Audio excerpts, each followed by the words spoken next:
সূরা আল কমর। রহমান রহিম আল্লাহ তাআলার নামে। কিয়ামত নিকটবর্তী হয়ে গেছে এবং চাঁদ বিদীর্ণ হয়ে গেছে।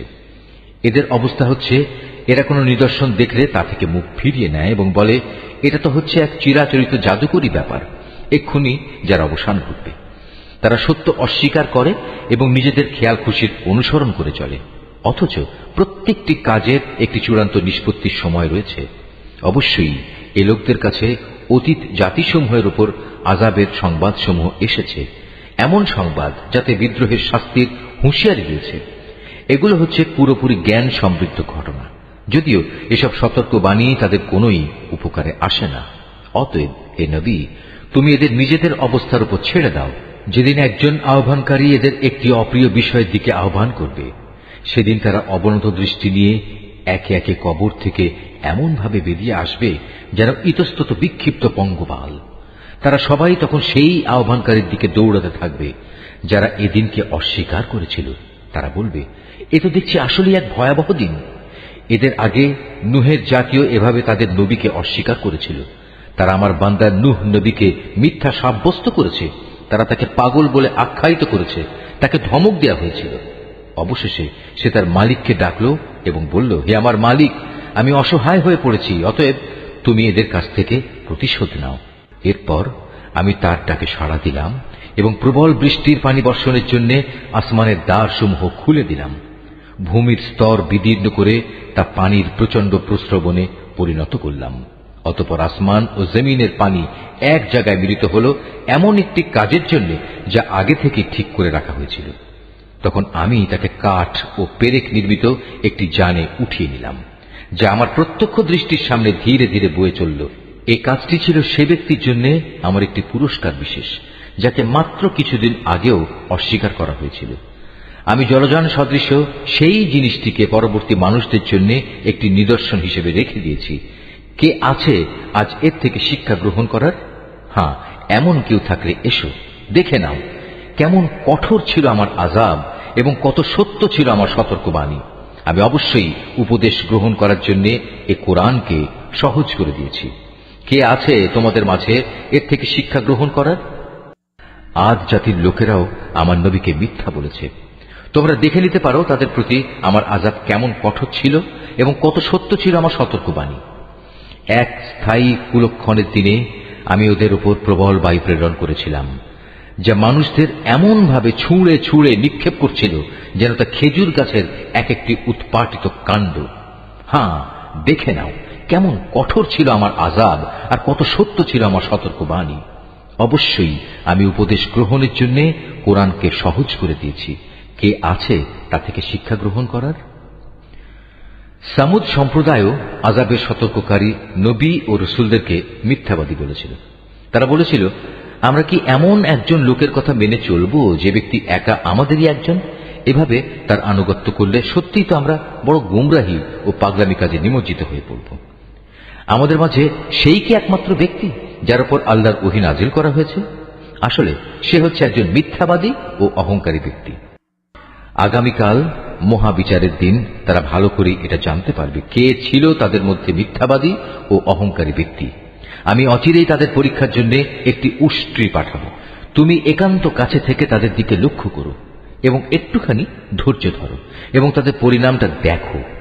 তাদের বলে দাও, কুয়ার পানি অবশ্যই তাদের ও উষ্ট্রির মধ্যে ভাগ করে দেওয়া হয়েছে এবং তাদের সবাই পালাক্রমে কুয়ার পাশে হাজির হবে। পরিশেষে তারা বিদ্রোহ করার জন্য তাদের এক বন্ধুকে ডেকে আনলো। সে উষ্ট্রিকে ছুরি দিয়ে আক্রমণ করলো এবং সেটির পায়ের নলি কেটে ফেলল। হ্যাঁ, অতঃপর তোমরা দেখেছ কেমন ছিল আমার আযাব, কত সত্য ছিল আমার সতর্কবাণী। অতঃপর আমি তাদের উপর প্রেরণ করলাম মাত্র একটি গর্জন। এতেই তারা শুষ্ক শাখা পল্লব নির্মিত জন্তু জানোয়ারদের দলিত খোয়ারের মতো হয়ে গেল। আমি কোরআনকে বোঝার জন্য সহজ করে নাজিল করেছি। তা থেকে উপদেশ গ্রহণ করার মতো কেউ আছে কি? লুতের জাতির লোকেরাও সতর্ককারী নবীদের মিথ্যাবাদী বলেছিল। ফলে আমি তাদের উপর প্রেরণ করলাম পাথর নিক্ষেপকারী এক ধরনের বৃষ্টি, লুতের পরিবার পরিজন ও তার অনুবর্তনকারীদের বাদে। রাতের শেষ প্রহরেই আমি তাদের উদ্ধার করে নিয়েছিলাম। এই কাজটা ছিল তাদের প্রতি আমার একান্ত অনুগ্রহ। যে ব্যক্তি আমার অনুগ্রহের কৃতজ্ঞতা আদায় করে আমি তাকে এভাবেই পুরস্কৃত করি। সে লূত আমার কঠোর পাকড়াও সম্পর্কে তাদের বারবার ভয় দেখিয়েছিল, কিন্তু এই সতর্কীকরণে তারা বাক বিতণ্ডা শুরু করে দিল। অতঃপর তারা তার কাছে এসে কুমতলবের জন্য তার মেহমানদের নিয়ে যাবার দাবি করল। আমি তখন তাদের দৃষ্টিশক্তি বিলুপ্ত করে দিলাম। আমি তাদের বললাম, এবার তোমরা আমার আযাব উপভোগ করো এবং আমার সতর্কবাণী অবজ্ঞা করার পরিণামটাও দেখে নাও। প্রত্যুষেই তাদের উপর আমার এক অমোঘ আযাব প্রচন্ড আঘাত হানল। আমি বললাম, অতঃপর তোমরা আমার এই আযাব আস্বাদন করতে থাকো এবং আমার সতর্ককারীদের উপেক্ষা করার পরিণামটাও একবার দেখে নাও। আমি এই কোরআনকে শিক্ষা গ্রহণ করার জন্য সহজ করে নাজিল করেছি, কিন্তু কেউ আছে কি এ থেকে শিক্ষা গ্রহণ করার?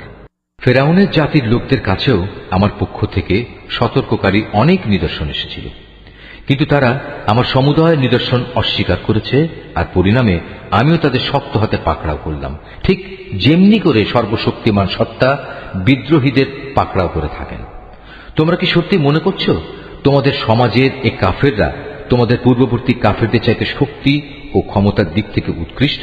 অথবা আমার কিতাবের কোথাও কি তোমাদের জন্য অব্যাহতিমূলক কিছু লিপিবদ্ধ রয়েছে? অথবা তারা বলছে আমরা সত্যি একটি অপরাজেয় দল। অচিরেই এই অপরাজেয় দলটি শোচনীয়ভাবে পরাজিত হয়ে যাবে এবং সম্মুখ সমর থেকে পৃষ্ঠ প্রদর্শন করে পালাতে থাকবে।